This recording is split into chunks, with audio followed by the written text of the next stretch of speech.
Walang takot na nilait at inokray ng isang netizen ang pag-host ni Kim Chu sa It's Showtime ng ABS-CBN. Nag-post kasi si Kim sa kanyang Instagram account na papunta na siya para sa kanyang hosting job sa Showtime at in fairness, maraming followers ang dalaga ang na-excite na mapanood uli siya sa pangtanghaling programa ng DOS. Pero may isang ang basher na talagang kinarira ang panlalait kay Kim. Sinabi nito na sana raw ay ibang celebrity na ang kinuha para mag-host. Sabi nito, sana makakuha na ng kapalitan na host na Kapuso Star, o palitan na siya ni Barbie Forteza.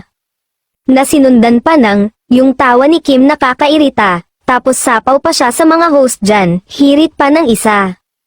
Pilit namang kinontrol ni Kim ang kanyang emosyon at magalang pa ring sinagot ang kanyang basher, pasensya po, tao lang, God bless ate. Pero palaban pa rin ang netizen, muli itong nag-post ng comment, aniya, matuto ka kasing lumugar di ka naman main host, hindi na sinagot pa ni Kim ang hirit ng kanyang basher, ilang followers din niya ang nagsuggest na huwag nang patulan ang nasabing netizen dahil mukhang sarado na ang utak nito.